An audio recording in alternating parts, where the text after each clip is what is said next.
Friends, आज की कहानी है संगति का असर। राम श्याम दो भाई थे। दोनों एक ही विद्यालय में पढ़ा करते थे और यहाँ तक कि एक ही कक्षा में भी। किंतु राम पढ़ने में होनहार था, वहीं उसका दूसरा भाई श्याम पढ़ने से बचा करता था और ना पढ़ने के ढेरों सारे बहाने बनाया करता था। राम के दोस्त पढ़ने वालों में से थे और श्याम के दोस्त ना पढ़ने वालों में से, और काम चोरी भी करते थे। राम अपने भाई श्याम को उन दोस्तों से बचने के लिए कहा करता था, मगर श्याम उसे डांट लगा देता और कहता, अपने काम से काम रखा करो। श्याम के दोस्त घर से स्कूल जाने के लिए निकलते और रास्ते में कहीं और चले जाते। कभी पार्क में बैठा करते तो कभी कहीं जाकर खाना पीना करते और फिल्म भी देखा करते। श्याम भी उनकी संगति में आ गया और धीरे धीरे स्कूल जाने से बचता रहा। श्याम भी उन दोस्तों के साथ बाहर में खाना पीना और घूमना करता। राम उसके इस प्रकार की धोखाधड़ी से बहुत चिंतित था। श्याम से परीक्षा में फेल होने की बात भी कही, मगर श्याम ने नहीं माना। एक दिन की बात है, श्याम स्कूल जा रहा था। उसके दोस्त मिल गए और उन्होंने कहा, आज स्कूल नहीं जाना है। हम सभी दोस्त अपने दोस्त हरी का जन्मदिवस मनाएंगे और बाहर खाना पीना करेंगे और खूब मजे करेंगे।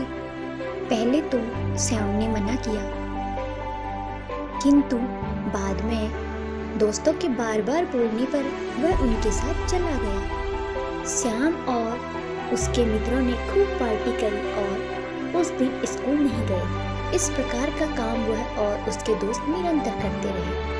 परीक्षा हुई जिसमें श्याम और उसके दोस्त सफल नहीं हो पाए, वह फेल भी हो गए। राम ने इस बार भी और बार की तरह प्रथम स्थान प्राप्त किया। श्याम अपने घर मार्कशीट लेकर गया, जिस पर उसके माता पिता ने देखा और बहुत उदास हुए। उन्हें उदासी हुई कि एक मेरा बेटा इतना अच्छा पढ़ने में है और दूसरा इतना गंवार है। श्याम किसी भी विषय में पास नहीं हो पाया। श्याम के माता पिता को बहुत ज्यादा दुख हुआ। उन्होंने किसी से कुछ नहीं कहा, मगर अंदर ही अंदर वह बहुत दुखी होते रहे।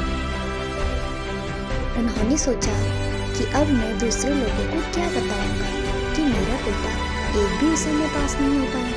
इस प्रकार माँ पिताजी को श्याम ने बहुत चिंतित किया और यह देख करके मैं भी दुखी हुआ।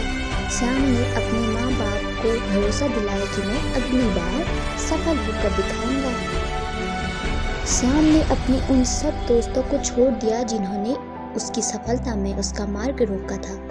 उन सभी छल और कपट करने वाले दोस्तों को छोड़कर अपनी पढ़ाई में ध्यान लगाया। नतीजा यह हुआ कि साल भर की मेहनत से वह परीक्षा में सफल ही नहीं अपितु विद्यालय में सर्वोच्च स्थान प्राप्त किया। इस पर उसके माता पिता को बहुत खुशी हुई और अपने पुत्र श्याम को गले से लगाया, उन्हें शाबाशी दी। श्याम को पता चला कि जैसी संगति मिलेगी वैसा ही परिणाम मिलेगा। दोस्तों, इस कहानी से हमें यह सीख मिली कि जैसी संगति में रहते उससे वैसा ही गुण आता है, अर्थात अच्छी संगति का संगत करना चाहिए। धन्यवाद।